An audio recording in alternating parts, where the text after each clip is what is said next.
This episode of Sideline Warning is brought to you by Roo Sport, makers of the original magnetic running pouch. Whether you're biking, running, hiking, or even traveling, the Roo Sport clips to your waistband with magnets for an easy, convenient way to carry what you need without the bulk of belts or bags. Visit theroosport.com and use the code MAY18 for 30% off your purchase during their Mother's Day sale. Again, that's theroosport.com, promo code MAY18.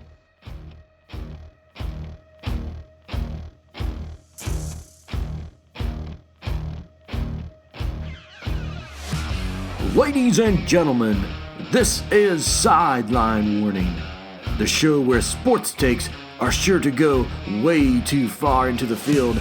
Here to recap this week's biggest and best sports stories are your hosts, Dave Adams, Ben Foster, and Adam Russell.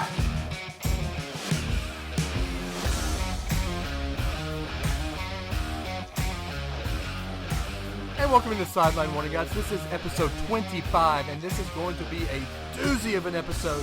We have New York Times bestseller Sam Miller coming on the show here in just a couple minutes to talk about his Radical Ideas article. But before we get Sam Miller into the show, let me bring in the rest of the co-hosts. Once again, it's me, Dave Adams. You hear me every week. I'm going to go ahead and bring in my fellow co-host all the way down from Birmingham, Alabama, Mr. Ben Foster. You're back in your apartment studios, Ben?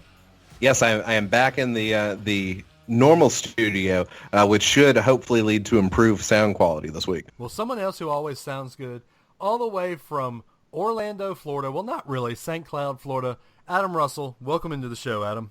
Hey, how's it going? I'm down here starting my I Love Scott Frost fan club on Twitter after his comments of disavowing the national championship. Although, I didn't get a mention in last week, so I got to get it in right off the bat this week. You broke your streak, Adam. How are we going to do this? It's a dead issue now anyway, so. Okay. But we're starting a Scott Frost fan club for anybody who's interested. So I do want to know, is Scott Frost going to give the money back? Oh, no, of course not, silly. Of course not. Well, so like I said, doozy of an episode. Earlier tonight, we had an interview with ESPN.com writer, ESPN The Magazine writer. He wrote a New York Times bestseller, Sam Miller. Incredible interview we just had. He just came out this week with 3 articles, the radical ideas of how to improve baseball. It's not exactly something that can happen, it's something that will happen, but it's Sam's ideas of how to fix baseball as they were. We had that interview. Great conversation starters. Great conversation starters. It's a good conversation to have with your buddies while you're smoking a cigar, drinking a beer on the back porch, or for those of you who don't drink beer, drink some sweet tea and have a good conversation. Or, if you will, have a Coke and a smile while you're having that conversation. But earlier tonight, like I said, we had this conversation with Sam Miller, and we're going to play that for you right here, and we'll see you on the other side from this interview. And we're pleased to welcome onto the show Sam Miller from ESPN. Sam has been with ESPN for a couple of years now, and he is the national baseball columnist for ESPN.com as well as ESPN The Magazine. Before that, Sam was with Baseball Prospectus, where he served as the editor-in-chief.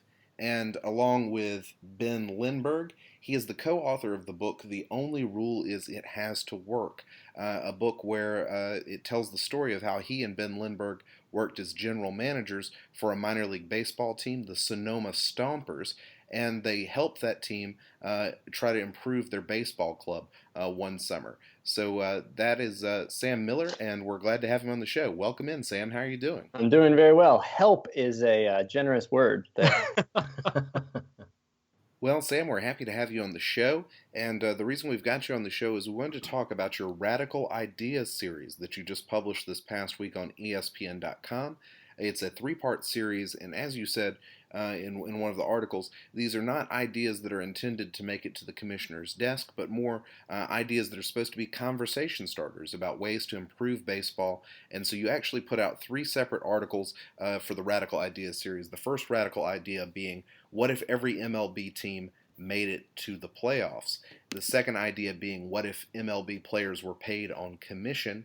And the third one being, what if MLB teams could bid for more home games? So Sam, just tell us a little bit about the Radical Ideas series. What were you trying to accomplish here with these radical ideas?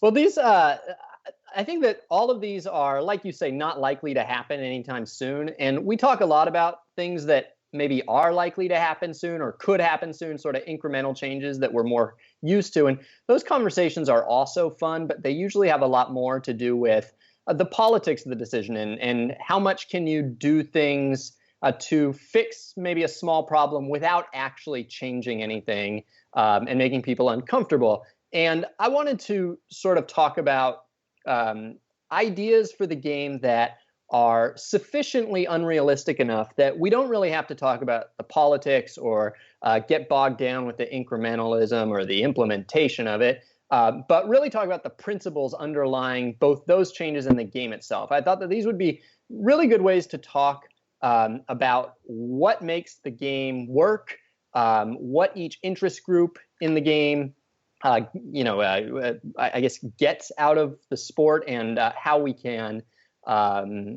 do things that are possibly would more kind of dramatically change the sport in ways that would benefit everybody as a whole. And they aren't things that I necessarily obviously they're not things I expect to happen immediately, but they're also not outlandish to the point where you couldn't imagine in 40 years or 50 years the game having changed significantly enough that these things would fit in and would be plausible. And they are certainly things where, even if I don't think that they're ready to be implemented today, I do think that the principles underlying them are good principles, and we should think about those principles even when we're having the more incremental conversations about pitch clocks or whether you should be allowed to put sunscreen on your forearm to improve your grip as a pitcher and things of that nature.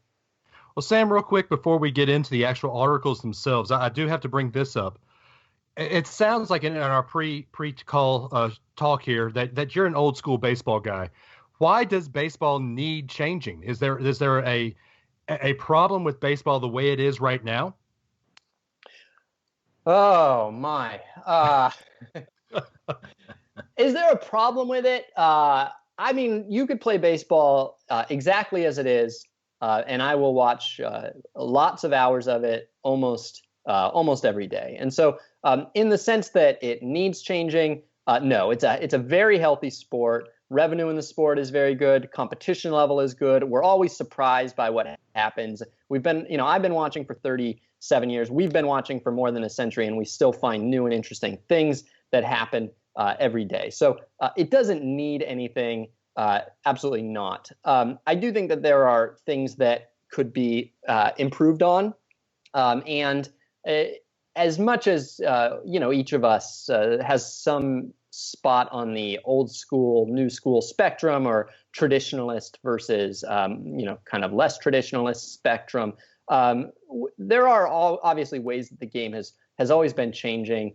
There's usually a little resistance to notions of change. But for what it's worth, I think that the changes that have happened in my lifetime, while some of them scared me at the time, have led to the sport really basically being as good as it's ever been. I mean, there are debates that I could have with myself about what the best era of my lifetime was. I think that, like, for instance, 1988 to 1993 was an incredible run of baseball, and there was a ton of amazing things happening. There was relative parity in the league. There were some of the best stars of my lifetime. So maybe that was a good era. But on the other hand, it was kind of a dead ball era until 1993. And when I've seen play of that time, there's a wildly inconsistent strike zone, for instance, is a little bit of a problem. And I'm getting a little off topic now, but change. I don't think that there's anything necessarily frightening about change. I don't know if I was reading too much into your question. No, you answered exactly where I wanted you to go. So. Well, Sam, let's go ahead and work through each of the ideas from your Radical Ideas series. And the first one is, what if every MLB team made the playoffs? Let's go ahead and just kind of give us a quick summary of how that would work. All right. The quick summary of how it would work is that when the season ended, the worst team in each league and the second worst team in each league would play a game, winner take all. The winner of that game would then play the 13th seed, winner take all. The winner of that game would play the 12th seed in let's say a a 3-game series. I forget exactly what my schedule was, but basically you have to knock off every team ahead of you in order to win the World Series. And the series get progressively longer. But what this gives us is basically a tournament in September and October where you have the potential for real madness without kind of giving away the advantage that the best team has in a postseason series, as you sometimes see in March Madness. And so that's how it would work. Well, there's two things I really like about this idea, Sam. The first is that it actually ends the season kind of at the start of September, and as much as I love a 162 game season, I like that it actually shortens the regular season a little bit and gets the playoffs excited and gets everything started there. And then the second thing that I like is that it keeps everybody interested all the way up until the end of the season. So that way you don't have any fans that are checking out early because their team can't make the playoffs, because everybody makes the playoffs. And then those things are good, but also I guess the purist in me kind of still wishes for the old days where you had the pennant races determining who was going to be playing in the World Series. Yeah, well, there aren't many pennant races these days as it is, though. I mean, well, yeah. And I would love to go back a couple of decades and get back to that. So the tricky thing about that, and you guys are in Atlanta, and I don't know how old you are. I think you might be a little too. Ben might be a little too young for this, but Adam and I are your age. So. All right, so I was a Giants fan in 1993, and the Giants won 103 games, and the Braves won 104.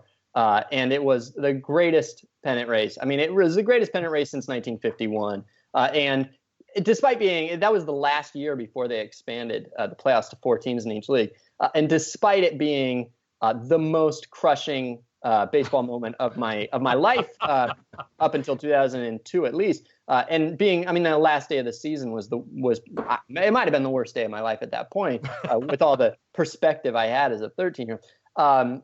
That was an amazing pennant race, and it was absolutely fantastic. And there's just you couldn't beat it. And if baseball could put that in a bottle and sell it to 30 teams, fans every year, it would have the most popular product in the world. The problem is twofold. One is that those pennant races are very rare. Most pennant races are not won by one game on the last day of the season. A lot of times they're not even that close. You look at the AL East last year, and the Nationals won by 18, and the AL West, NL East and the NL West, and the Dodgers won by 16 games. I'm making up numbers off the top of my head, but I'm probably not that far off. And then you look at the number of teams that are basically completely out of it from almost. Certainly literally by the start of September, a lot of teams, but practically speaking, we all know that a number of teams are out of it on opening day. And baseball, unfortunately, does not sell 40 games a year. They sell 2,430, and they need as many of those games to count as possible, I would think, if they expect us to pay money for them. And so it is true that there is a loss of a pennant race, but I think there's a much bigger problem with 2,000 games, or roughly 600 that are totally meaningless, close to half that are very close to meaningless, and many more that are low stakes that could be fixed by this. But also the way that this is set up, there is a huge advantage. In fact, a bigger advantage today. A bigger advantage under my plan to winning the number 1 seed than there currently is to winning the division. Your chances of winning the World Series go basically double with every spot that you climb in the seedings. And so I would think you would have just as an intense of a pennant race under this unrealistic plan that will never happen.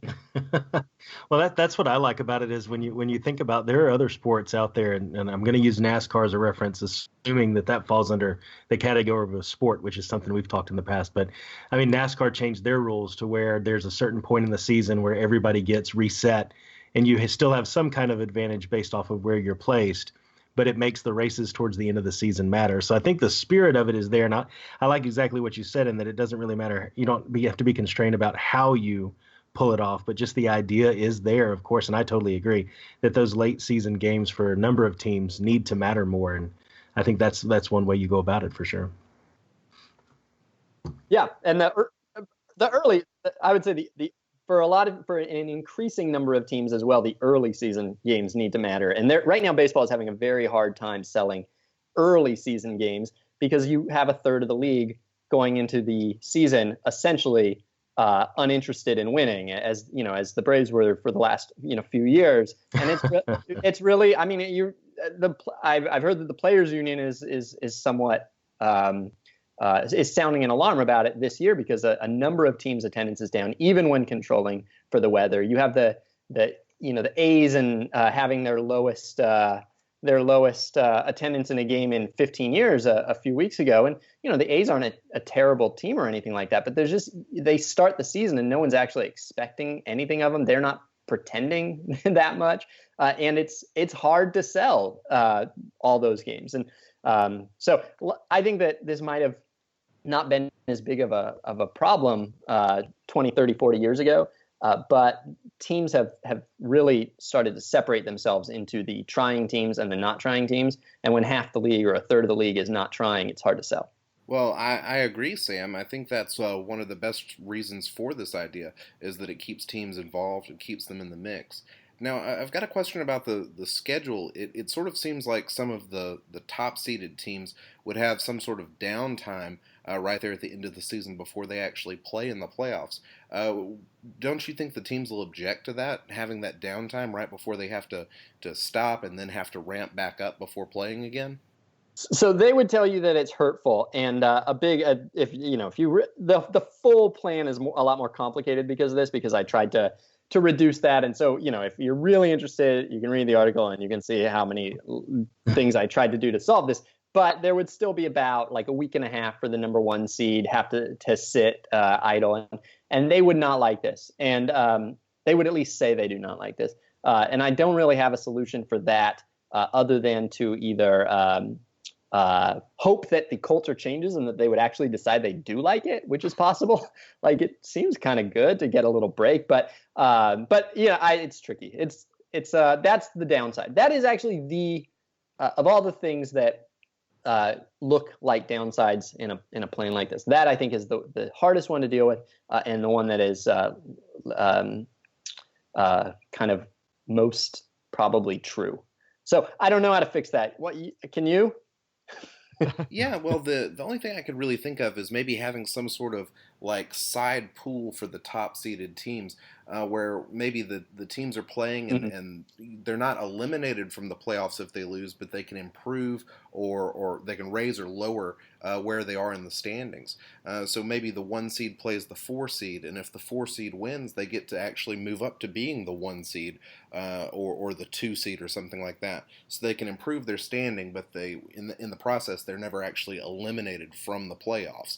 But it would affect the seedings. Yeah, and in fact, the way that I have it, everybody does keep playing throughout the play. The playoffs start September 1st. The quote-unquote playoffs start September 1st. But the teams that are not playing in the playoffs continue to play, and seedings keep changing through the end of September, just as the regular season goes now. And so that is what would basically happen. And now, I don't know if it's conceivable that you could just keep funneling the regular season down into fewer and fewer teams and keep having them play so that there is no idle time at all until you get to when 2 and 3 are playing and 1 is all that's left. So I could perhaps think about that before I send this to the commissioner. Yeah, and I think it could almost sort of create this scenario. It'd be almost like the Hunger Games or something like that, where you've got to keep winning to stay alive, and you if you don't, you fall back. Yeah. And so I think that creates some really good incentives for the teams. It almost turns into, you have like parallel playoffs in a way. You have your pennant race going on in September between the good teams while you have the bottom end of the playoffs going on among the bad teams. And so you have sort of 2 parallel tracks of high stakes baseball, I think.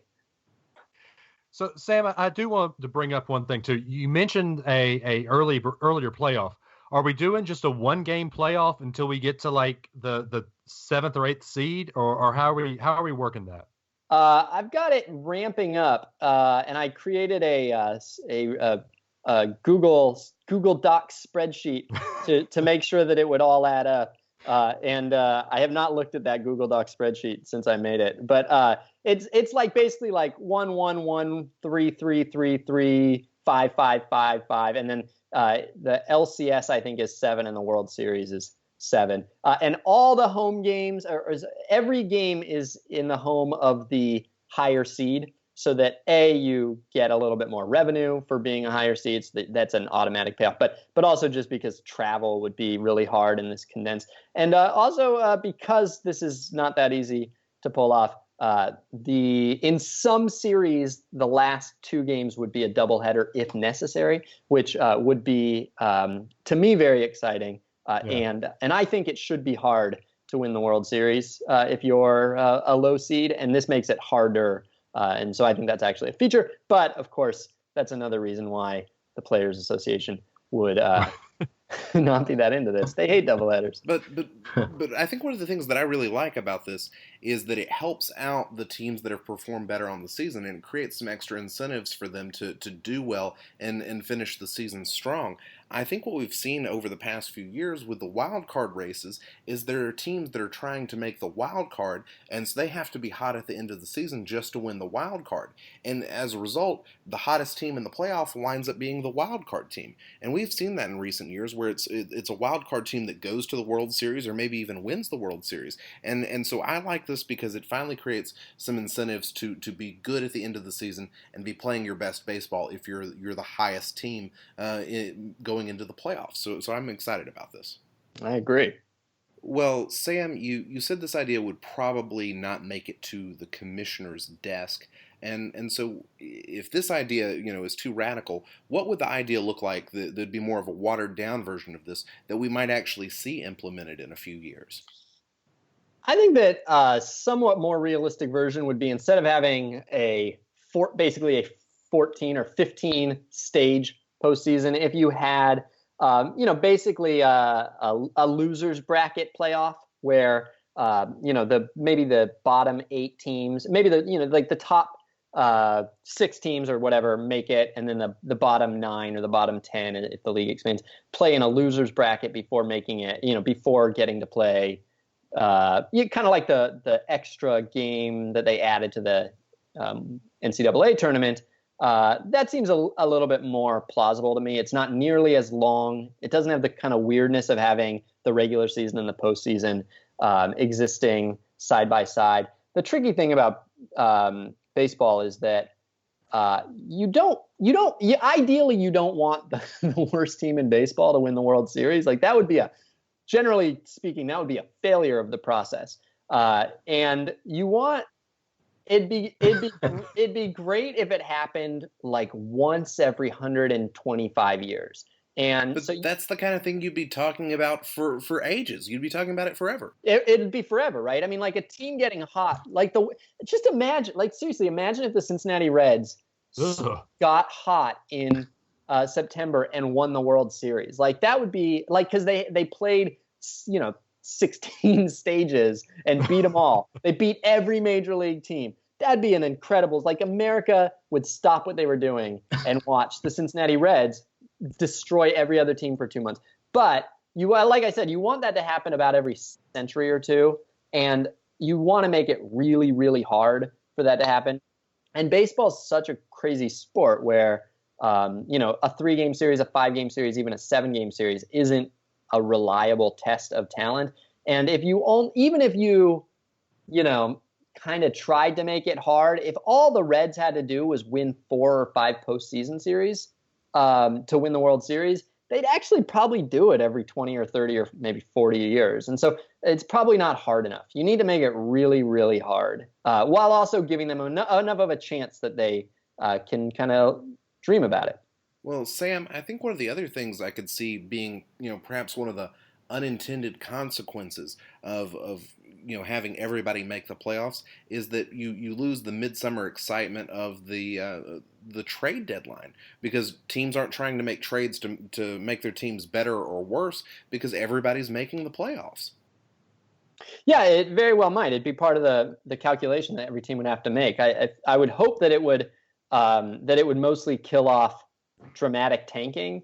And that's essentially what the trade deadline is. It takes a team that no longer cares about winning and funnels their talent to a team that does care about winning. I don't think if there was no trade deadline, I think we get used to it pretty quick. Like the trade deadline's kind of fun, but I don't think it's like integral to the sport or anything like that. We could survive, I think. I don't know. I look forward to that Marlins funneling their whole team away every 5 years. Yeah. They can still do that in December. Okay. Well, Sam, let's go ahead and move to your second idea in the Radicals Ideas series. What if baseball players were played on commission? Which to me is an interesting idea, and it kind of takes me back to my Little League days, where my grandmother would actually give me money for hitting doubles, triples, and home runs. I was sort of like a semi-professional baseball player, even back then in the Little League days. Must be nice. Yeah, so I'd start out the summer with a good bit of money and definitely had a little cash in my pocket, so it worked out okay. But did that get in the way of your college career? Did that cost? Yes, it did. It kept me out of college baseball. That was definitely the reason, and it probably also hurt my eligibility for high school baseball as well. Oh man. So what was the question? I forget. The question was, how does this work? Yeah, would your system work like my grandmother's system worked? That really is amazing. Were you a kid who also got paid if you got like an A on a test? Yeah, I was definitely that kid. I could bring my grandmother two report cards, a scorecard and a report card, and May was always good because I was getting paid for baseball and the end of the school year at the same time, so that usually worked out okay. I remember having a friend who got paid for getting A's or whatever, and I went to my parents and suggested, hey, maybe I should get paid for A's, and they said, what we'll do is if you get C's, we'll take your money. So it was, that sounds exactly like my dad. Yeah. Life is a big negotiation, which I'm going to use to segue into this, which is that this, of course, the nice thing about baseball, it's collectively bargained. And so this would be, obviously, would have to be something that the players and the owners agreed to. And part of the negotiation, part of the bargaining would be how best to measure players. And so as a simple exercise, a simple explanation, I suggested that something like wins above replacement, maybe literally wins above replacement, would be the standard of performance. Now you could tweak that any way you want. I would, if I actually were going to put this into effect, I would probably do some version of wins above replacement, but with win probability as a big part of it. So a double with two men on in WAR currently doesn't count any more than a double with no one on. I think if you were paying players by how much they helped their team, you would want to do that. And you'd also probably want to make a difference between a stolen base and a tie game and a stolen base up by 7. And that's one way to get around the problem of players playing for stats in blowouts. But the basic premise of this is you take all the money in the league, you take all the money that is going to be spent on salaries, which in my plan we're going to set at a floor of, let's call it X. And then you take a stat like WAR, which is a value stat. There are 1,000 WAR across baseball every year, so you divide X by 1,000, and that's how much we're calling one WAR. And at the end of the year, the player gets paid based on how many WAR they had, instead of based on how many WAR an owner thought they were going to have.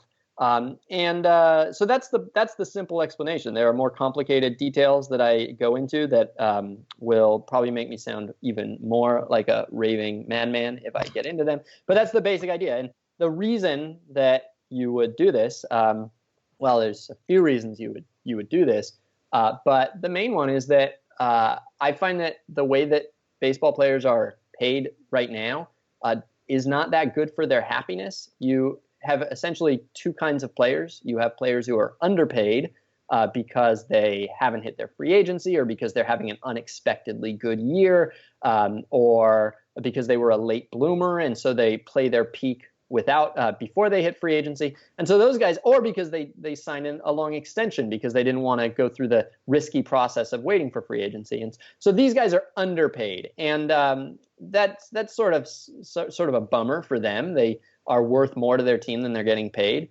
and they don't get, generally speaking, they don't get any like plaques for that. They just have to live like that, and it's not the end of the world. They're still pretty well compensated, but they're worth more to their team than they're getting paid, and that's a little bit of a bummer. Then you have the other side, which is generally guys who are overpaid. And we all know those guys because we read 15 articles a year on the worst contracts in baseball. And those guys tend to get shamed for being overpaid. And they oftentimes get booed for being overpaid, or they are painted as being a problem for their team, a burden on their team. So either way, it's sort of a bummer. You're either underpaid or you're shamed. And I just thought that it would make more sense in the world and also to these players if they were paid exactly what they were worth, assuming that they would still get paid, what they are worth. I didn't want this to turn into a thing where like the owners would use it to suppress salary or anything like that, but something so that the money would actually go to the players who performed, which I think is the goal. Like that's the goal. Everybody wants the most players to get paid the most money and the worst players to get paid the least money, I think. And this is a plan to kind of try to make that happen. Well, Sam, I just want to throw like one particular player scenario out here with this potential, getting paid on commission. A guy we talk about, we talk about the Braves a good bit. So a guy we've talked about on the show a lot is Nick Markakis, who this year, I think at the moment he's leading the league in batting average. He's hitting more home runs. He's on pace to hit more home runs than he has in a season in 10 years. So he's having a great resurgence. Dave on the show has kind of suggested that Markakis might be a failure, which is always a surefire way to get Markakis to do well, because Dave blows up his predictions.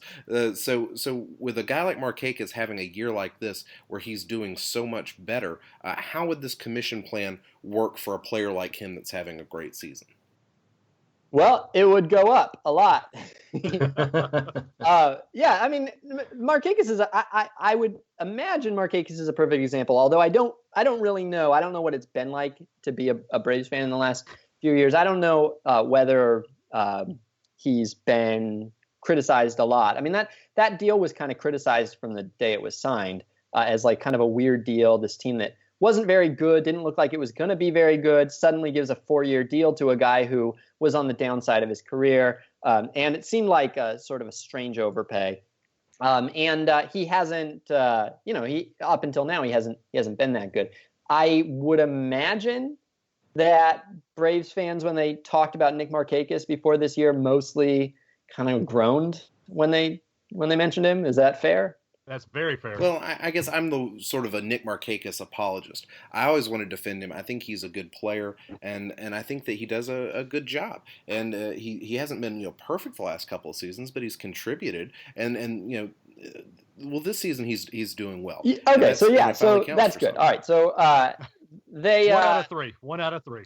Well, yeah, but also he has a big impact on the clubhouse, and I think that's part of why they brought him around, is he helps out in the clubhouse and is a guy you want to be around. Yeah, but the good in the clubhouse, by the way, aspect of it is one of the real challenges of this, because there are things that you can't measure or that you would certainly have a very difficult job putting a value on. And for that, we trust GMs to use judgment. And I don't think we want to do away with judgment entirely. And I don't really have a solution for that part of this. But it does add value, and it's hard to put a statistic to the impact you can have on a clubhouse. Yeah, exactly. Or if some aspect of a player's value was affected by, clubhouse, because they do that for instance, World Series shares. Generally, there's not a lot of debate about those things. You usually get full share or partial share. But there has been, over the course of baseball history, a little bit. Sometimes there's been more discretion that players have used to determine who gets the award, the MVP, not the MVP, the World Series shares, the playoff shares, that sort of thing. There's precedent. So anyway, but back to what would happen with Markakis. Markakis would have been paid under this plan a lot more, I would hope, early in his career when he was at his peak. When he was, a budding superstar with the Orioles, I don't think it was that fair that he was only getting paid the major league minimum. And I don't think if you imagine a world where in 2009 Nick Markakis trips on a sprinkler head and never reaches free agency, and he, he's working in a hardware store right now, that's not a great outcome for a player who is one of the best in the world. at the time. And so this would really attempt to get young players paid more, to take a lot of the risk away from them as they're in the early stages of their career. But once Markakis made it to this stage of his career, he'd have to earn it. And, there would be years where he would have been paid a lot less than he is. 2013, for instance, he would not have made $15 million when all was said and done. And last year, he would not have made $11 million when all was said and done. But in this season, when he's having a very good season, he would have a real payday coming to him at the end. I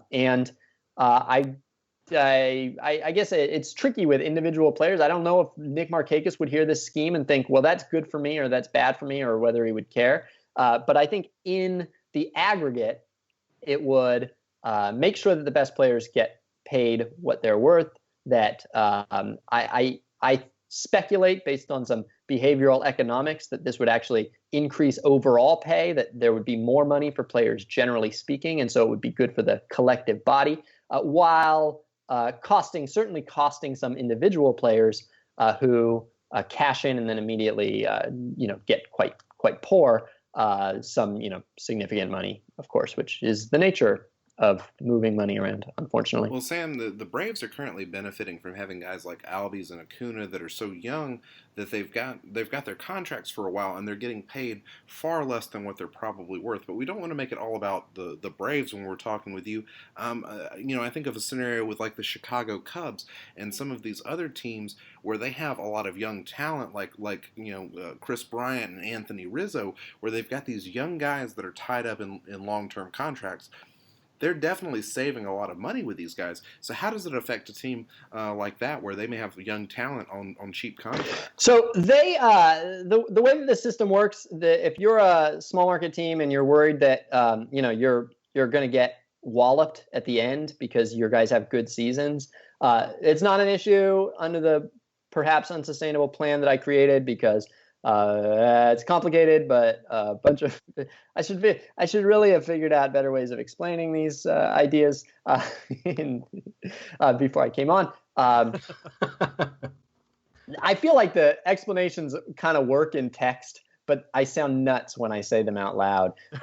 So I'm trying.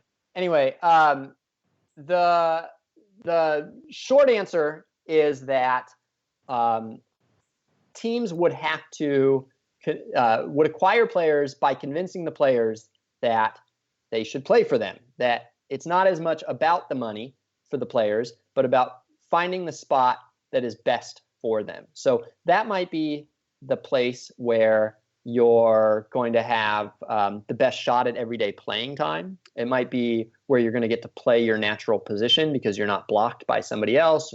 It might be where you're going to be in a city that you're comfortable, or with a coaching staff that you trust, or with a team that you feel like has really shown a dedication to players' well-being, or that has great trainers. And teams would really have to convince players not just that this is where they can get, where they're going to get the biggest paycheck, but where they're going to flourish, where they're going to most thrive.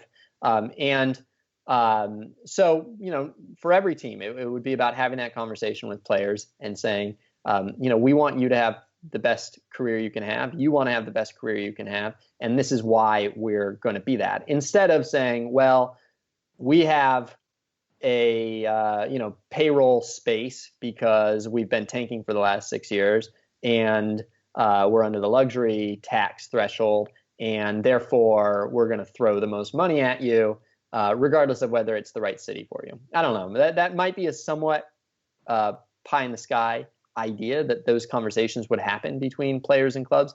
But in the sort of absence of overwhelming financial dominance that teams like the Yankees and the Dodgers and a very small handful of other teams have, I would like to think that the conversations would be a little bit more about player flourishment. Yeah, true. Now, my question comes at you to a little bit of a different angle here. So as National League guys, we're all big Braves fans here. How would a National League team put a quantitative number on an American League DH? Because you have guys that have come over from playing DH and have now come over to the National League and they have to play a position in the field. So they don't have that experience in the American League. So how would a guy say, you know what, I want to go play for the National League, but I don't know where I'm going to play? Do we have to have a universal DH rule now? No, you get paid. You get paid after the fact. So you get paid for whatever he's playing. So if he wants to come over and play shortstop for the Braves, then he's going to be paid based on how well he plays shortstop for the Braves, right? Right. And so it doesn't really matter what he did the year before. That's sort of what this is going for, is that it doesn't really matter what you did before. It matters what you're doing right now, and that's how you're going to end up getting paid. And so he gets to find the team that's going to put him at the position that he thinks he's best at, and that he's going to thrive at. And if he can handle it, he can handle it. And if he can't, it's going to cost him a bunch of money. So he shouldn't go do that. Like if I were an AL DH, I'd be looking at AL teams that would let me play DH. Okay. Sort of like Jose Bautista was with the Blue Jays, and now he's playing third base. How's he look? How's he look to you guys? You know, he didn't look horrible. There was a couple of rollers that Chipper would have thrown out immediately. That he long armed it. Breaking news: but Dave says Jose Bautista is not Chipper Jones. You're telling me that he's not Chipper Jones? He's not Chipper Jones. I'm a little spoiled. I'm sorry, but that's a really high standard you're holding him to there, Dave. That is tough. Is he? Would you say he is or isn't Adonis Garcia? I'd say maybe same level. Geez, right. I think anything would have to be better than Adonis Garcia. And that really, the reason why Jose Bautista is playing, though, is because the Braves have looked at the stats, and he adds value to the lineup, and that's why they're playing him at third base, because it adds a value for him to be playing. Otherwise, they wouldn't have him out there. They'd have somebody else.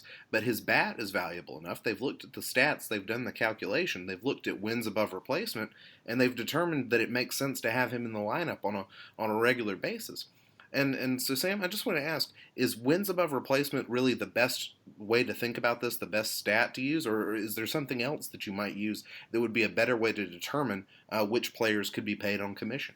Well, the nice thing about wins above replacement is that it's more of a model than it is a single stat. As a lot of people are aware, Fangraphs has a wins above replacement, and Baseball Reference has a wins above replacement, and Baseball Prospectus has a wins above replacement, and also, teams have their own version that are, basically doing the same thing, which is you're taking all of a guy's value, however you can measure it, in offense, in defense, in base running, in really anything else you can measure, and then putting it on a consistent, putting it against a consistent standard of what it would cost to replace that guy, right? And so if you wanted, you could very easily add clubhouse chemistry to a wins above replacement model. Now, you'd have to figure out a way to measure clubhouse chemistry. But if you thought that Jose Bautista is worth, makes every person around him 2% better, you could. I mean, he'd be back. He'd probably end up with a number that doesn't necessarily make much sense. But if you really believed it, you could come up with a number, incorporate it into your wins above replacement model, and boom, there you go. So as it is right now, wins above replacement can measure just about every action a player can take on the field and put it turn it into runs and turn runs into value, and then you can tweak it from there. I would be very interested to see how. I mean, again, this is a suggestion that's not likely to happen in the next 30 or 40 years, but I would love to see the conversation that the league and the players actually had if somehow this idea started getting momentum, because I would be really fascinated to hear how ball players talk about value in a performance to economic sense. When they really think about what value is, what they think about the value that their teammates have or that they bring to a team, I'd be really curious to hear them voice that and to hear them kind of explain that. And I mean, that would be a fascinating baseball conversation just in and of itself.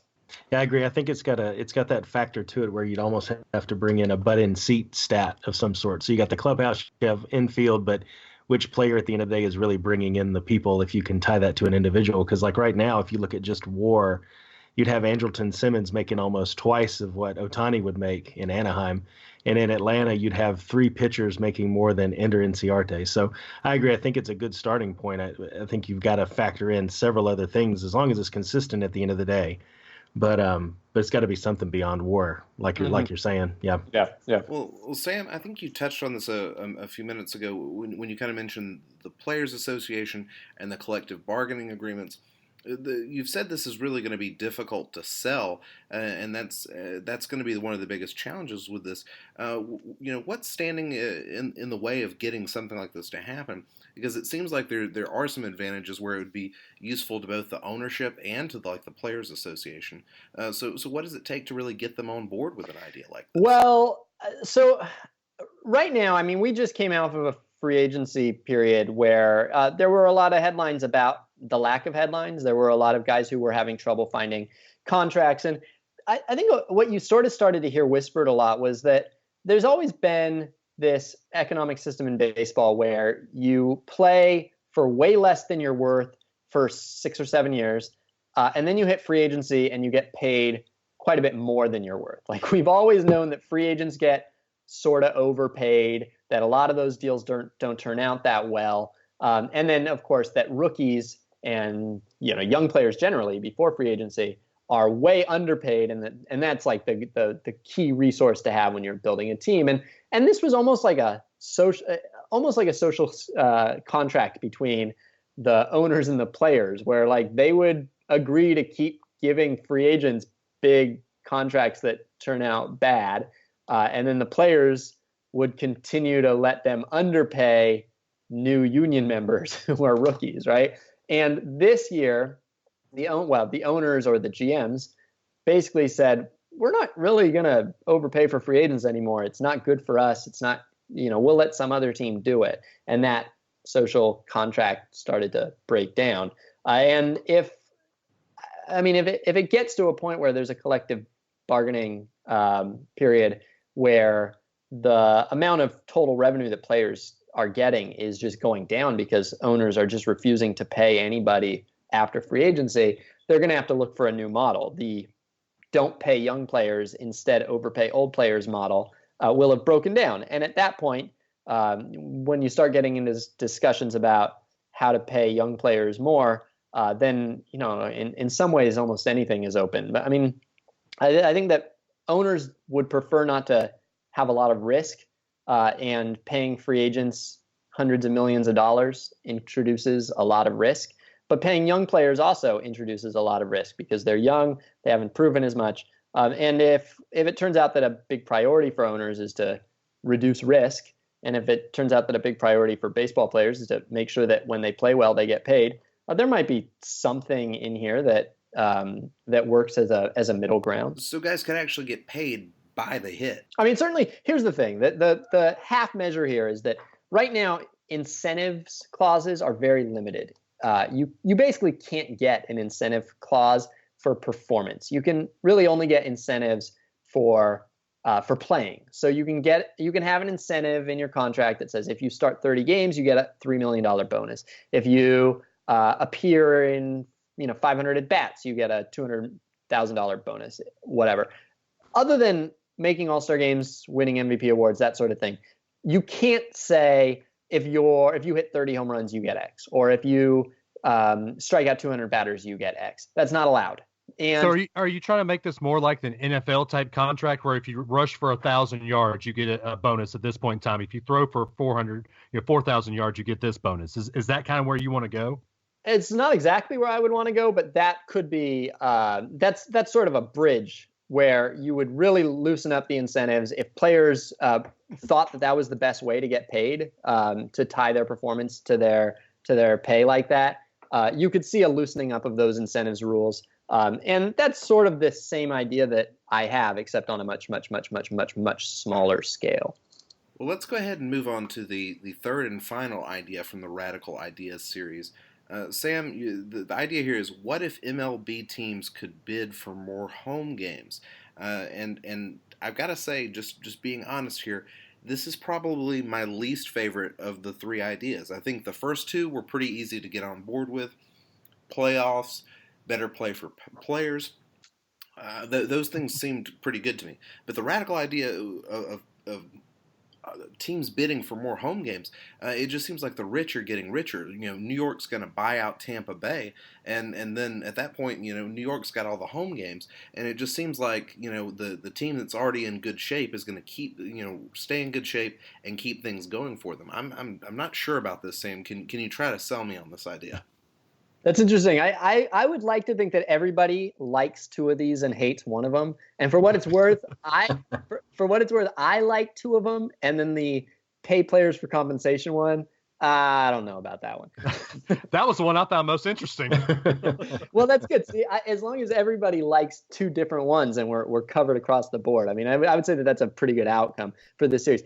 So this one, I actually think this is probably the least radical of them, and is probably, I think, in my opinion, the most bulletproof of them. Because so as it is right now, of course, everybody has 81 home games.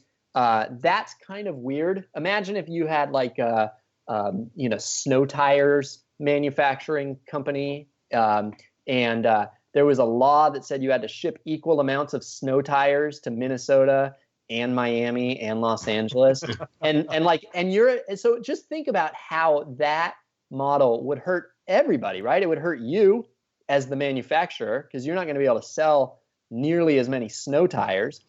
But also, if you're in Minnesota and you want snow tires and they're like, sorry, we only had 600 for your town, we shipped the rest to Miami. Well, that's not good for you either. You don't get the product and that you want, or if you do, you have to way overpay for it, or you have to wait, or you get bad snow tires. And so baseball is like the one industry that does this, where it ships the exact same amount of product to all 30 markets, even though there's way more demand in some markets than there is in other markets. And so just from a business standpoint, that's not great for baseball. And my estimate, which, I mean, I set out some pretty conservative assumptions, and even in a very conservative way of looking at it, I figure you're going to add a few million fans going to baseball games across the league. You're going to add a couple $100 million in revenue across the league, and without adding another franchise or without changing anything, just by getting the snow tires to Minnesota instead of Miami. But it's also bad for fans. It's not great for fans in Chicago, where it's really hard to get a ticket to Wrigley Field, or in Boston, where you have to pay a lot more than in Tampa because there's such scarcity. It would be better for consumers if there were games when they wanted to go to those games. Frankly, I mean, I didn't get into this, but having spent a lot of time in, for instance, Oakland, I don't know that it's a great experience for fans in Oakland to be in a 3/4 empty ballpark. It doesn't feel the same. And if you had fewer seats, fewer games, then presumably you'd have bigger crowds in the games you do have. So those are two of the stakeholders where I feel like it's an easy win. But the third aspect of it is, if you are the small market team, you've got this resource. You're the Rays. You've got 81 home games. I mean, think about the Rays. As your resources are, you've got a bunch of players, you've got a ballpark, you've got 81 home games, and you're trying to turn those resources into a World Series victory. And so sometimes you play your players and you tell them, try real hard, and they win games. But sometimes you trade your players, and nobody thinks that that's like an outrageous thing. It's not outrageous that the Orioles are going to trade Manny Machado for 3 really good prospects. That's a strategic decision that they've made to improve their roster using the resources that they currently have to get better resources than they currently have. It's just, it's finding a buyer who will pay more for something than it's worth to you. And if we start thinking about home games as a resource that teams have, if they're worth more in trade than they are to you, then it's good for your franchise to sell some of those games plausibly, right? If the Red Sox are going to pay you $10 million for a 3-game homestand, you might very well decide that $10 million is better for your franchise than the $1.1 million in ticket revenue you're going to get from that 3-game homestand. So it is, sure, the rich get to also make rational business decisions, and the Yankees would probably buy more home games, and it would make their schedule easier. But they'd have to pay a lot of money for that, and they would, some of that money that they're paying might be money that they aren't spending on free agents. As it is, we have a very, very unfair game, right? The Yankees spend $200 million on players. The Rays spend $60 million. Imagine that I was starting a sport from scratch. And I was like, you run to first when you hit it, 3 strikes, you're out. It's a balk if you do this. And also, one team's going to get to spend 3 times more money on players. You'd be like, whoa, Sam, that's too radical an idea for me. And I would agree. That's a terrible thing. But it's what we got, right? And so what I'm suggesting is that we take this fundamentally unfair sport and we give the small market teams, we loosen the restrictions on what small market teams can do. And if they find a way that they can use the resources they have to their advantage, I think it's to their gain. So, Sam, here's where it breaks down for me. And I'm going to be completely honest. Like I said, this is the one that didn't make the most sense to me. As a fan of the game, not just the business of the game, the fan of the game, where I spend my hard-earned money to go to Atlanta, to go to Tampa Bay, to go to New York. As a fan of the game, where does that leave me if I have a ticket to this game that Tampa Bay sells to the New York Yankees? What about a season ticket holder who buys 160 or an 81 game package? Well, now they only get 78 games. Yeah, right. So obviously you'd get a refund. That might not satisfy you, but obviously you would not pay for a game that does not exist. I am promising you right now, I will not take your money. Okay. And that's good. Look, I mean, that it is tricky. So I don't know if you've ever contributed to a Kickstarter campaign, for instance, but like one time there was somebody who was had a Kickstarter campaign for an album. I think it was a music. They were going to put together an album, and it was a singer whose work I had liked in the past. And the way it worked is if this person raised, $15,000 or something, they were going to make an album, and if they didn't, you get a refund. And I wanted them to make that album, and I contributed. And I was bummed out when I got a refund because the album didn't happen. But that's life. Like I wasn't that heartbroken.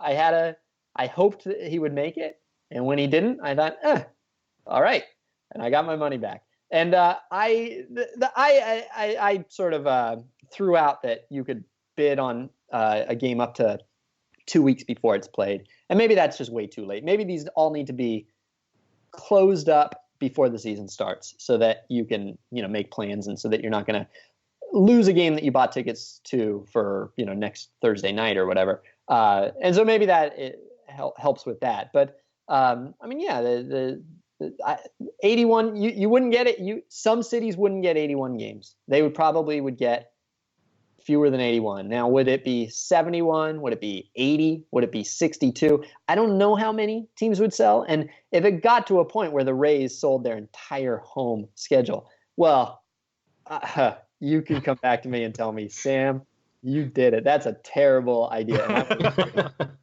Well, hey, there's probably some Rays players that would be pretty excited to not play any games in Tropicana Field over the course of the season. It's true.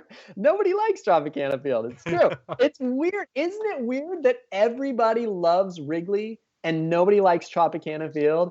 And it's literally 6 or 7 times more valuable to the world to have a game at Wrigley than to Tropicana, but we're still no, it has to be the same.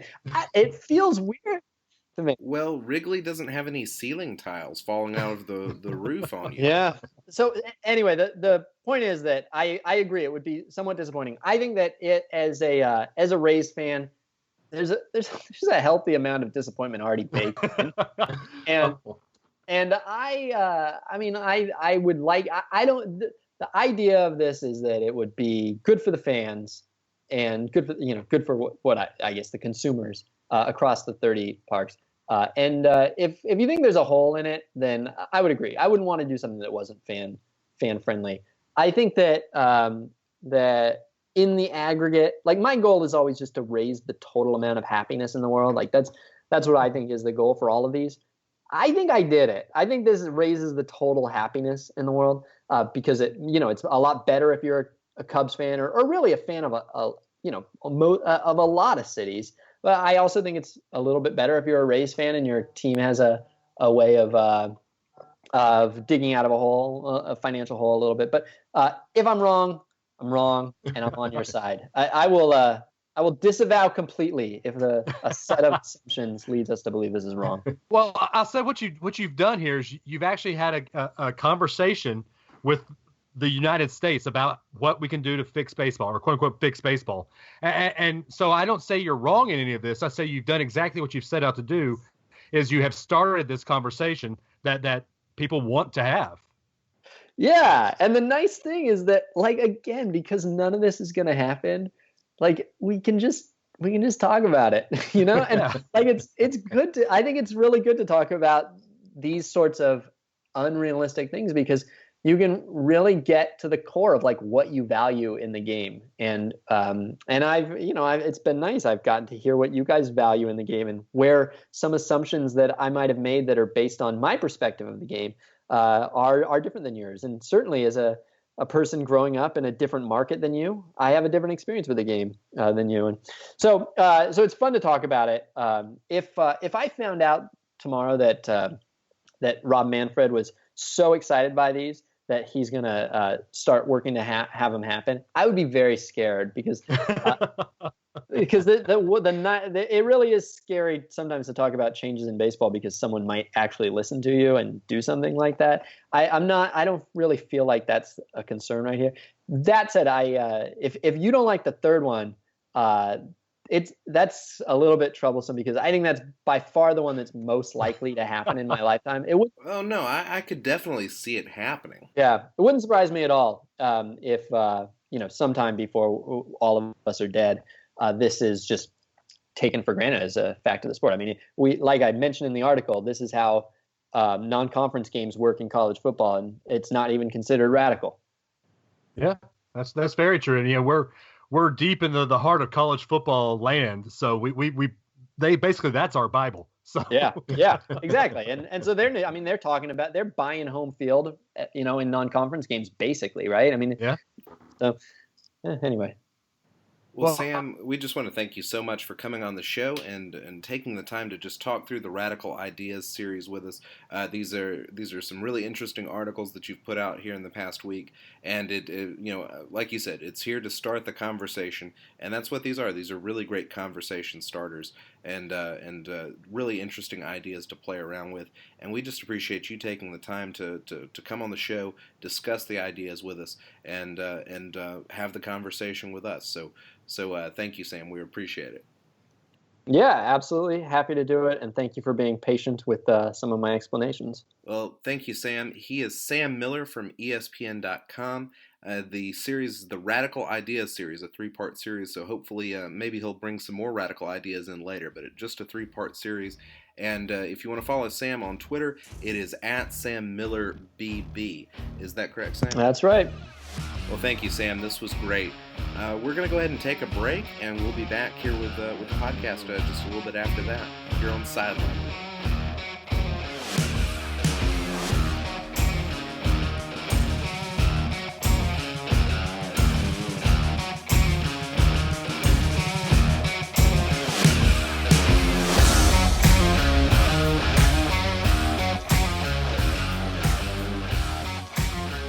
Hey everybody, it's Adam. While we're here in the break, wanted to tell you a little bit more about Roost Sport. As you heard at the start of the episode, we're now sponsored by Roost Sport. Visit their website, theroostsport.com, for more information, but we just wanted to give you a little bit about my usage of Roost Sport. I've run in several half marathons now, most recently the Dark Side Half Marathon at Disney World, and have used the Roost Sport in probably 4 or 5 races now, and I have to say I love it. Anybody who's a runner knows that when you carry this stuff you have to take with you, like the gels and your phone and your room key if you're staying at a hotel, it's hard to find something where you can hold all of that that's not like a belt that's hard to get a good fit on, that doesn't rub when you run, that type of thing. This pouch basically just magnetically clips to the waistband of your shorts, and it holds everything you need for an entire race, even as long as a half marathon, even as long as it's a marathon. And they come in sizes that'll hold smaller phones all the way up to like an iPhone X or an iPhone 8 Plus. They have bigger sizes for that too.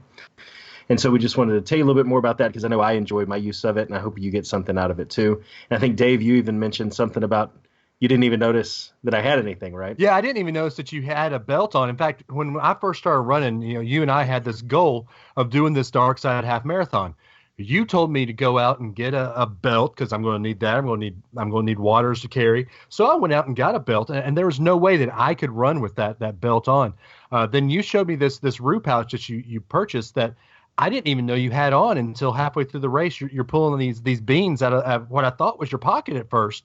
But at the end, you showed me it was this Rue Sports pouch, and I'm amazed at how easily it stayed on your shorts the entire time. I know that I'm about to go buy one for the next half marathon I do, and I really think our listeners who run will really enjoy this product as well. Yeah, and I think the great thing about it is it's not just running. I mean, bikers use them, hikers use them. Even if you're traveling and you want to have something to put your passport and your keys in, that kind of thing, it's good really for anything when you just need to have the portability, but also something secure that's not going to fall off and you don't want to have it around your waist or around your neck. It's a really good solution for a lot of different things. So if you head out to their website, therusport.com, use the code May18. You get 30% off your purchase right now during their Mother Day sale. And so that's therusport.com, and the promo code is May18. So go out, take a look at their website, and buy one of their products, and hopefully you enjoy it as much as I have so far. So thanks for the consideration of their product. We're great to have them on board as partners, and back to the show.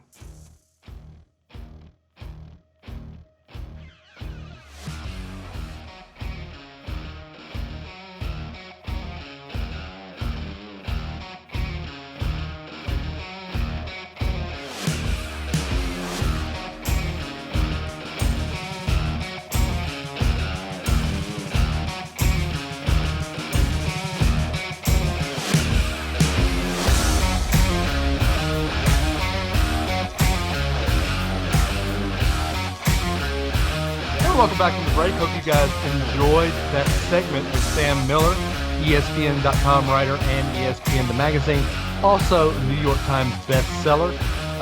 And yes, every time we talk about Sam Miller, guys, I think that's what we have to do those three caveats to prove how important that interview was. So let's change the subject a little bit. I do want to have a little bit of a college football discussion. We got two topics I want to talk about. One that's tangible for this 2018 season, and one that's kind of a sentimental to the three of us type topic. First off, spring practices are over.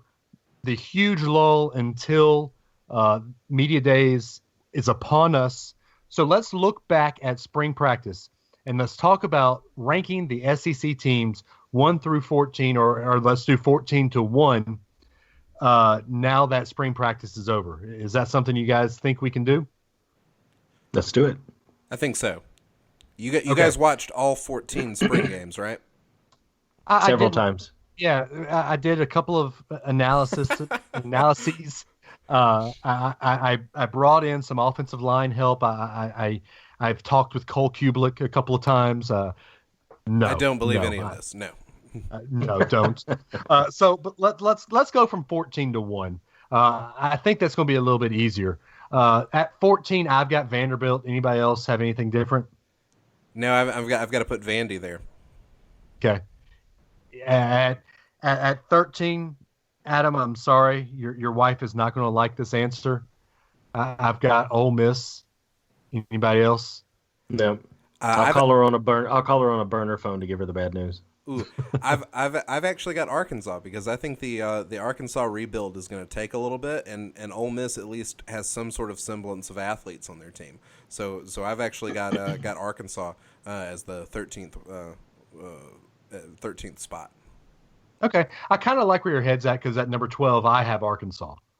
And Adam, you're nodding your head. That's exactly where I had them too. It's almost like we planned this somehow, but we didn't. I promise. Yeah, I can flip that there, and I'll put in Ole Miss there. Okay, and now at where are we? That was 14, 13, 12, 11. Mississippi State. I think Mississippi State loses a little bit of their luster when they lost Dan Mullen. Yes, they have Nick Fitzgerald, but I don't think they have anybody to throw the ball to anymore. So I got Mississippi State there at 11. Yeah, I've got Mizzou. Yeah, I still think they're bottom dwellers. So I agree with Adam. I think Mizzou is really got to show something. They had a strong showing at the end of the season, but I think they've got a lot of work to do this year. I actually think Mississippi State's not going to lose that much. I'm really excited about this new coach they've got. Okay, well, hopefully I'm not proved wrong. Next, I've got Kentucky. I really thought Kentucky might be a little higher, but I put Kentucky here just because I think Kentucky will always Kentucky. Yeah, I agree. I think their D is going to be okay with all the starters they've got coming back, but I think overall they're going to be right in this spot come into the season. Yeah, I don't have much to disagree with there. I think I can put Kentucky in that spot as well. Okay. Then next on the list is where I have Missouri. I think that when you have the top quarterback in the league, and I think Drew Lock is going to be the top quarterback in college football next year, I think that says something. And I think Missouri's coach kind of started some momentum going towards the end of the season. So I've got Missouri there. Yeah, this is actually where I have Mississippi State. I don't think that they're going to slide all the way to the bottom, but I think that it's going to be a little bit of a path for them to get their way back in the SEC. So I have them down this far. I don't think they're down as low as you might have them, Dave. But again, I'm not as excited about the new hire and what immediate impact it's going to have as it sounds like Ben might be. Well, this is where I'm going to really diverge with you guys. I've actually got Florida in this spot, and that's because it takes a little bit. Even Dan Mullen's going to be successful at Florida. I think he's going to have Florida looking pretty good. I don't know that he's going to win a national championship there, but still, it takes a little time to get guys to buy in. And that's what Florida's got to do. That's what Dan Mullen's got to do to get his team to be successful. And I don't really think that he's going to be at that point in his first season. So I've got Florida still down on the list. They've got to really surprise me before I'm willing to move them up higher in where I think they'll be ranked. Okay. Well, that was number 9. So now we're going to move up to number 8. And 8 is where I put the new Saban assistant, Jeremy Pruitt. This is where I put Tennessee. I think Tennessee has the talent. I think Jeremy Pruitt can make that talent work, but I think it's going to be a Nick Saban first year at Alabama type year at 7-5. Yep, took the words right out of my mouth. Totally agree, Dave. Yeah, I almost forgot about Tennessee because, I mean, it's so easy to do these days. So I'd probably put Tennessee in this spot right here. That's probably generous. I may want to backtrack a little bit and flip them with Florida. So let's throw Tennessee in that last spot and put Florida in this spot. Okay. So that was 8. At number 7 is where I put Florida. I think Dan Mullen as a coach brings you a little bit more than what you're giving them credit for, Ben. I really do think that some of the talent level is there. Dan Mullen and McElway ran the same type of offense, so I don't think there's going to be that much of a learning curve. And I think Florida's going to be there. At this point in time, I've got them number 3 in the East, which is respectable. So I've got Florida there. Yeah, I actually think, probably not a popular take, I actually think Dan Mullen's going to have a better impact in the short term than Jimbo Fisher's going to be able to have at A&M. So I've got A&M in this spot. I think I just out of hand dismissed and forgot about several teams in the SEC East because I still don't think this is what I get for not writing things down. I don't think I actually gave a spot to Kentucky, but I don't think that it's if Kentucky overachieves, I don't think it's crazy to think that they'll be doing better than Florida and Tennessee. So I'm going to go ahead and put pencil in Kentucky in the spot which is probably my worst thought, but also probably my most generous thought for one of the teams in this list. So I think that was number 8, number 7. So now we're going to go to number 6. This is where I have number 2 in the SEC East, South Carolina. I think Will Muschamp's going to have those boys playing. I think Birmingham native quarterback, I forget his name right now. Help me out, guys. Jake Bentley. Yeah, Jake Bentley, a Birmingham native. I think that Bentley is number 2 quarterback in the league right now. And so I've got South Carolina right there. Yeah, we've said that about Muschamp a lot, and I think everybody has felt like every year this is going to be the year his team does it. I've got South Carolina in this spot. I still think that Florida's the number 2 in the East. I've got them in the next spot up. Spoiler alert, but I think South Carolina falls below Florida into that number 6 spot.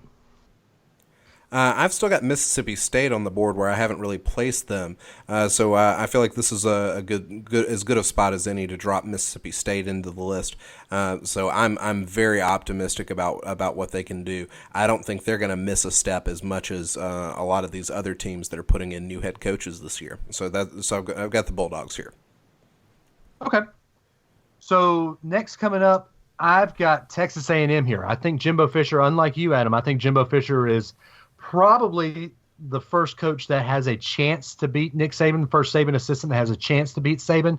It won't be this year, but I think Jimbo Fisher at Texas A&M makes him a very formidable opponent. Yeah, this is where I've got Florida. I think they'll pull off number 2 in the East again. I don't even think, like we were talking earlier about pennant races with Sam, right? I think this is going to be one where Georgia takes it running away, and everybody else is just going to kind of be a mishmash. But I think Florida will pull out and be the number 5 by getting a second place in the East. I think I've guys, was I even counting to 14? I think I added some extra teams to the SEC. I think I just did Mississippi State twice as well, because I'm doing the math and nothing adds up anymore. South Carolina is who I've got to take off the board here. So I think this is the place to say South Carolina here. Okay. And let's be honest here. When we're talking about the SEC, I think it's obvious 1 through 3 is easy. 4 through 10 really can throw them in a little Yahtzee thing and throw them out, and they all come the same. And I think 11, 12, 13, and 14, it's pretty easy. I would say maybe 12, 13, and 14 is pretty easy. But in that vein, number 4, I've got LSU. I don't think it's going to be a good year for LSU, but LSU's a good team because they have good talent. But that's not good enough for LSU fans. I think Orgeron will be fired at the end of this year, but I do have LSU finishing 4th in the SEC. Yeah, I think 3 and 4 you could flip a coin between LSU and Auburn. I've got LSU in number 4 spot. This is where I differ with you guys. I've got Auburn here. This is, Auburn goes in cycles, and they're due to just have one of those seasons where they underperform, especially when they have to make their road games like this, going to Bryant-Denny Stadium and things like that. There's a lot of things that are teed up for Auburn to have a unsuccessful year and really underperform. So people that want to put them, top of the West, I don't think that's going to be the case this season. I don't think they're going to be able to build on last year's momentum. So I've got Auburn as my number 4 team. Well, okay, so let's go into number 3. I think it's obvious who our list goes to now. Number 3 for me is Auburn. I think Jared Stidham is a great quarterback. I don't know what he is yet because I don't think Auburn has the right man leading them. Thank you, Auburn, for giving Gus Malzahn a 7-year contract because that's the best thing Alabama fans could see. I think Gus Malzahn has kind of lost his way because Gus has already said that the best part of this year's team is his defense. I'm sorry, Gus Malzahn, you're an offensive coach. When Auburn is good, their offense is incredible. Their defense is serviceable. But I think the middle to bottom of the SEC is down. So by default, I think Auburn goes to number 3 here. Yep. Couldn't have said it better myself. I think the contract was a great thing, and I think that Auburn's going to have enough on offense to win some pretty important games, but in terms of pulling it out to win the West, it's just not going to happen. Take everything you guys just said, turn it into a Mad Lib. Everywhere it says Auburn, just put in LSU, and I've got the same argument. I just think LSU is going to be better than Auburn. But I agree with all your points, and I really think it's a case where maybe you flip a coin and you could actually interchange the 3rd and 4th best teams in the conference. Yeah, and I don't even think we need to have conversation here. Georgia 2, Alabama 1. The only reason I'm saying that is because head-to-head, Alabama beat Georgia. Is there any other conversation to have with that? No, I think the difference in the conversation is how much Alabama can keep their offense together through the whole season, including the last couple of games. I think watching Jalen Hurts last year and the offense kind of lose their way in the Auburn game, watching them lose their way in the first half of the national championship game, if the explosiveness, I won't use that word, if the talent that was shown in the A-Day game from both the backups and, Tua comes up and does what he does and the runners do what they do and the line blocks like they can, I think this could be one where Alabama takes it running away if all of those pieces come together. But Georgia's going to be ready. I mean, they're going to be hungry. They're going to want to get revenge back on us. So we're going to have to put it all together to take it. So I'm actually I want to be the Bama fan that puts Alabama number 1 every time, but Alabama switching to this offense where Tua is in charge the whole season, I've got questions about his durability. I know he can sling it for a half of a game, but I've got no idea about what he can do for a season. I'm concerned that he is not as durable as Jalen Hurts, and that's a valid concern because he hasn't played most of the spring due to hand injuries. And so you've got to keep Tua healthy.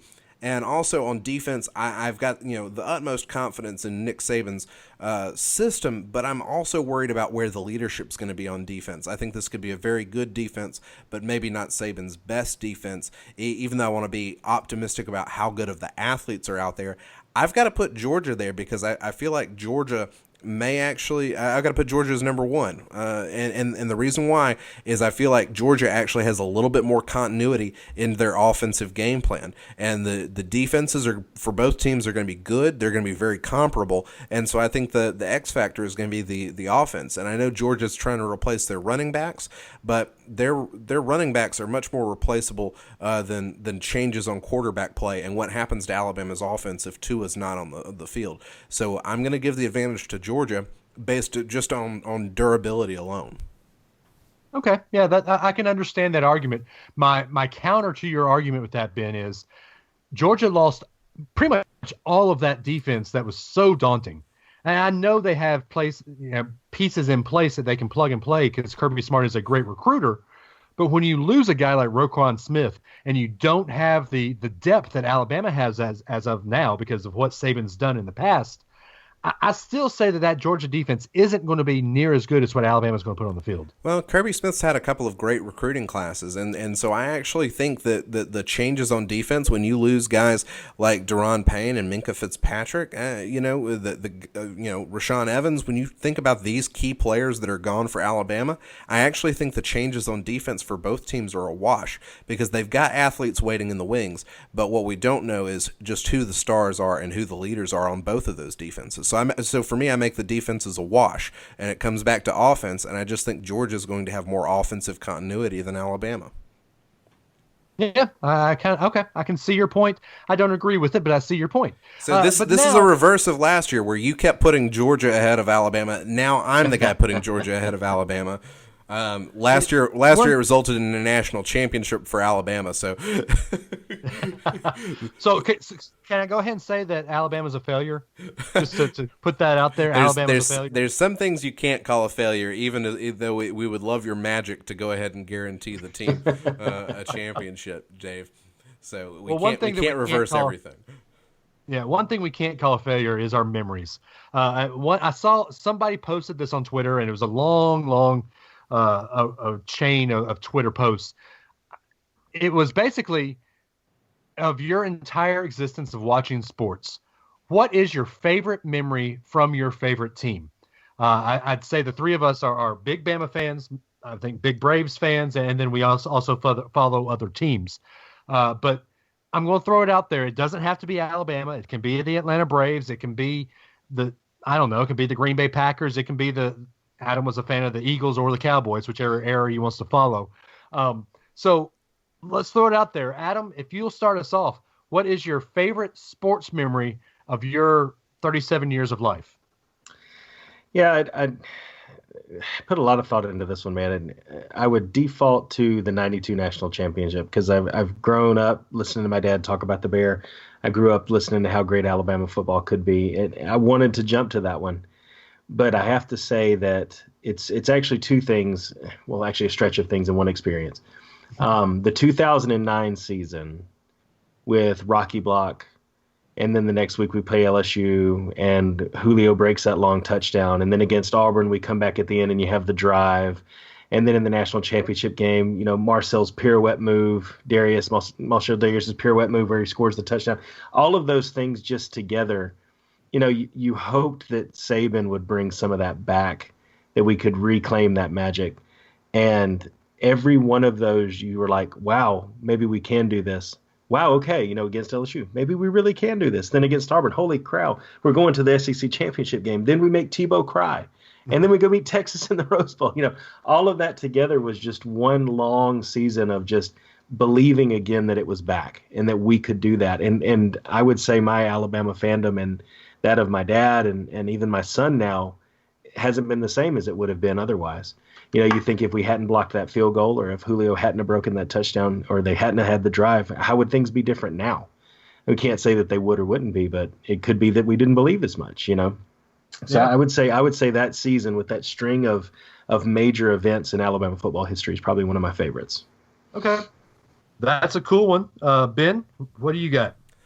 For my favorite sports memory, I have to go way back, way back to the end of this year's basketball season when Colin Sexton hit the floater against Texas A&M in the SEC tournament.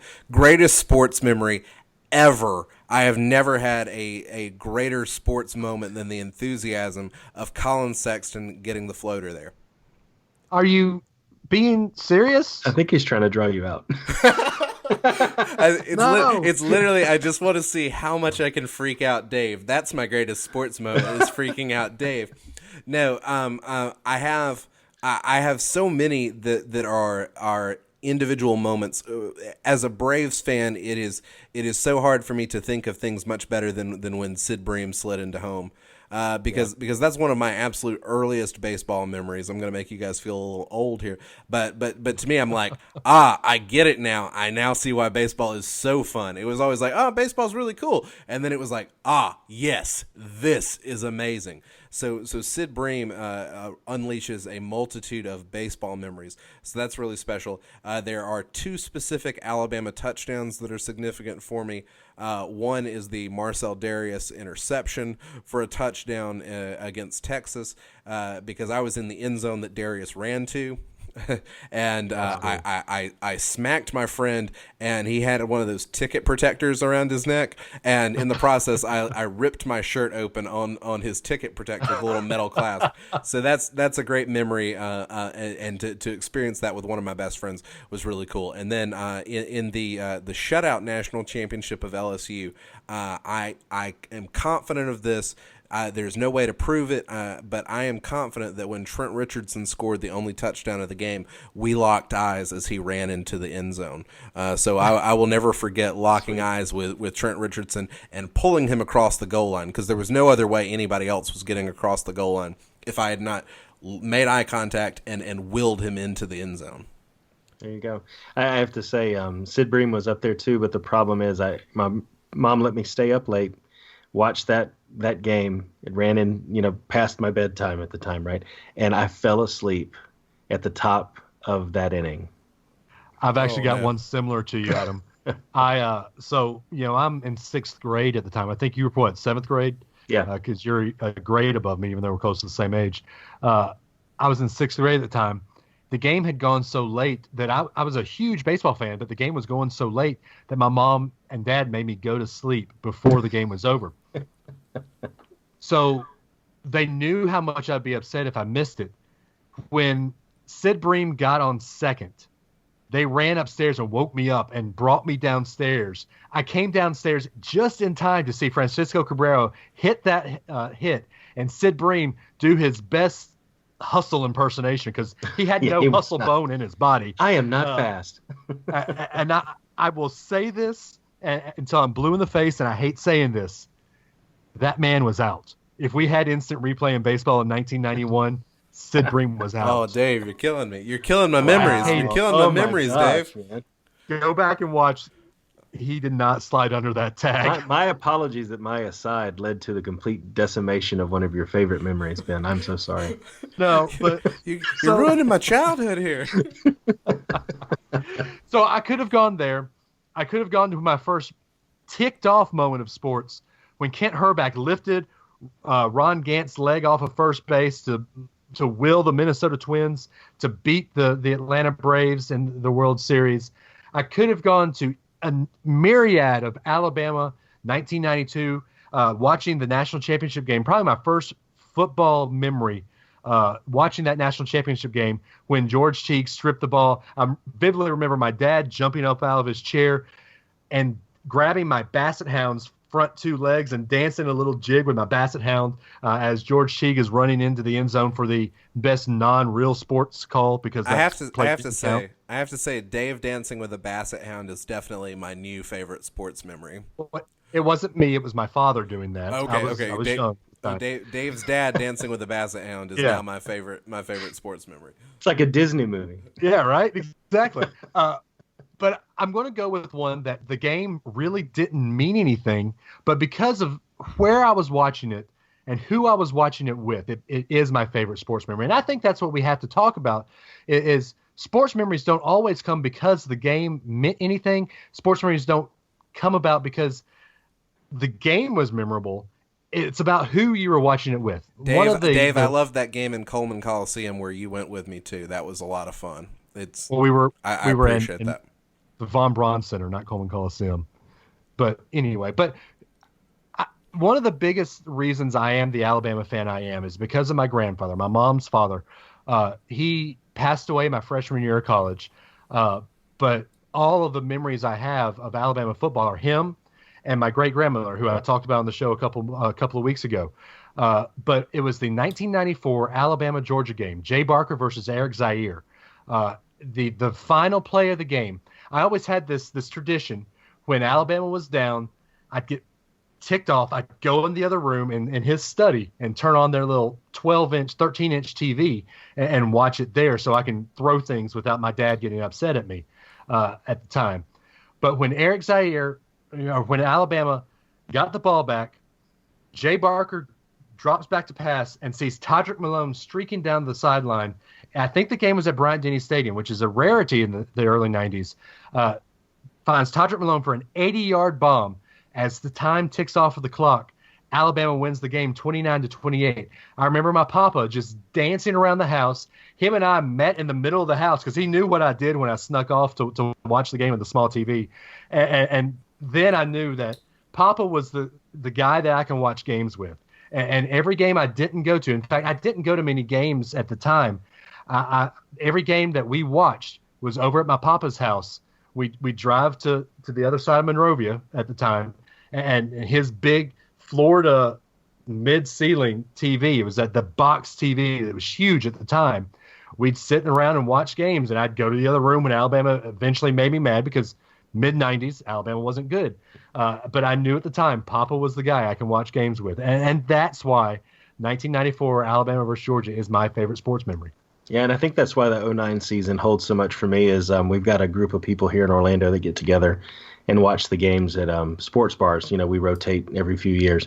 And my parents had just moved down here, and so a few years before that. So my dad actually got to come up, and we got to watch that national championship together with 50 other Alabama fans. After all those years of disappointment, we never thought we'd be able to do it again, you know? And that culmination of that moment of watching that with someone that you've been watching games with for so long means something, you know? So yeah, it really does. It does. And that's what's cool about sports. And not to get sentimental, but this last part of the segment has been kind of sentimental. What's cool about sports is it brings people together that, yeah, you're family, but you're more than just family when a sports event is on. Like, I think what's brought Adam and I back to being good friends is our love for Alabama football. You know, when Alabama season comes on, him and I are texting back and forth. In fact, when I have my phone in my hand, Amanda doesn't even have to, and my wife doesn't even have to ask, who are you talking to? She said, what's Adam saying now? Yeah, so it sports brings people together. It can tear people apart, but for the most part, I think sports really do bring people together. So there is your sentimental part of the show. We don't have any picks. We did that in lieu of picks because we're getting into the lull of sports here. You've heard our incredible interview with Sam Miller, ESPN.com writer, ESPN The Magazine, New York Times bestseller. But now it is time to bring some heat to end the show. Ben, do you want to start us off with your sideline warning? Yes, I'm ready to go. And this is a simple one, but to me, I think it's important. This week, the NCAA changed their football uniform and equipment rules. And you guys know I am not just a sports enthusiast, but an enthusiast of sports uniforms and sports aesthetics. And they have now made it where the college football players have to do the same socks the way the NFL does it. They've got to go all the way up to the knee. Basically, none of the leg can be exposed. And you know, I want the NCAA to be different from the NFL. I want players to have a little bit of expression. They've changed the way the players can wear their jerseys, so no more exposed abs where the guys are kind of like reliving what the tearaway jerseys used to be like in the 80s. You also can't have your t-shirt hanging out, which I think is tough for a lot of these offensive linemen that have trouble getting coverage. Sometimes you got to have that t-shirt hanging out. You also can't have your back plate from your shoulder pads sticking out at the bottom of your jersey. A lot of these things are just excessive, and it just is another example of the NCAA not, wanting to make up rules and enforce rules when they're not worried about the bigger things they need to be worried about, and it's frustrating. And then on a more personal note, as an Alabama fan, you should be upset because Alabama wears white socks and white pants. If the white socks have to go all the way up to the knee, it's going to make it look like they're wearing white leotards with all their uniforms. And that is not a good look for the Tide, and it's not going to be a good look for a lot of teams. So I'm very upset about this. Alabama's either going to have to change their pants or change their socks, and you don't want that to happen for a classic uniform set. So I am very frustrated about this. I am super annoyed. And yes, I am ranting about socks here on Sideline Warning. I'm just picturing the headline that says, "New NCAA rules make Alabama have to change their pants." On that note, Adam, go ahead and bring us your Sideline Warning. Mine's not heat. Mine's not fire. Mine's really easy and simple, too.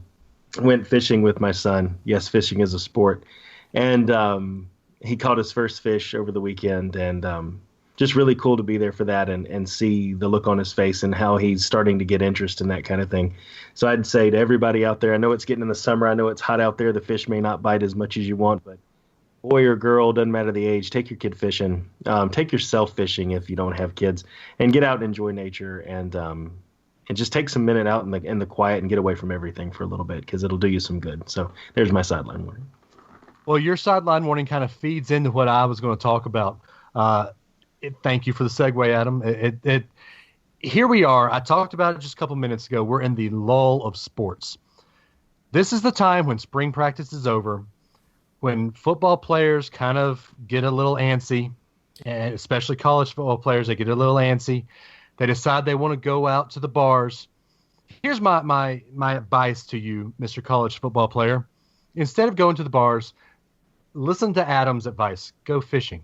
Enjoy the finer things of life, the slower things of life. Because at this point in time, this is when Nick Saban hates to get that 3 o'clock phone call.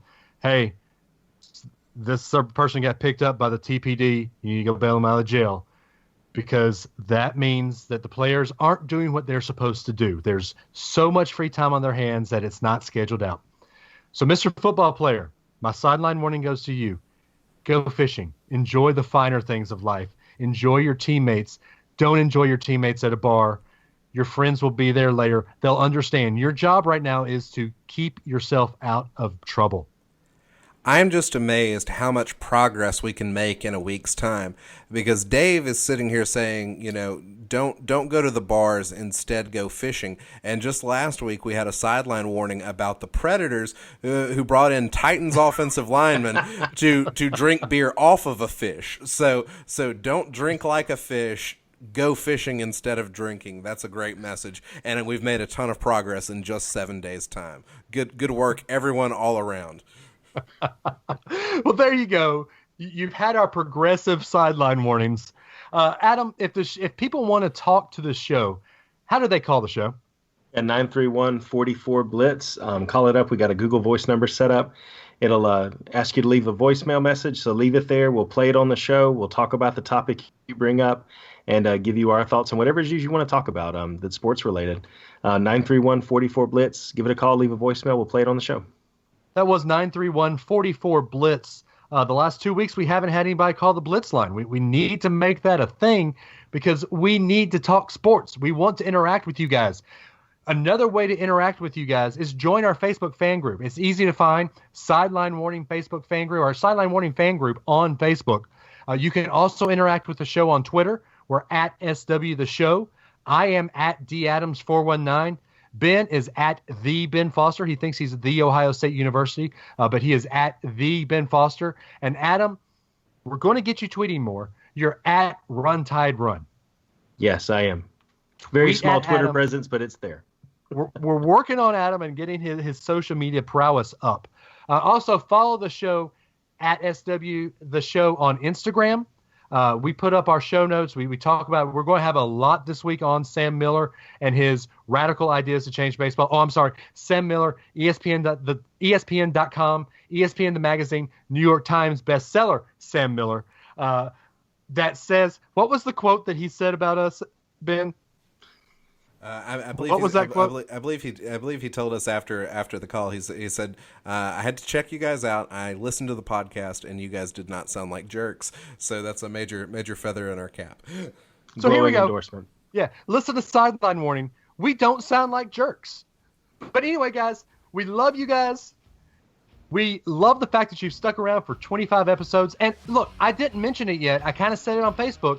We're over the 1,000 listens plateau. And we wanted to be in episode 30. Here we are 5 episodes early. So listen to the show. Give us a subscribe on iTunes or Google, however you listen to the show. There's a new way to listen to the show this week. We are now on iHeartRadio. So you can listen to us on iTunes, Google, Spotify, and iHeartRadio. So 4 ways to listen to the show. Give us a subscribe on any way you want to. Leave us a comment. Tell your friends about it. We love you guys. We'll see you guys next week here on Sideline Warning. And as always, roll tide.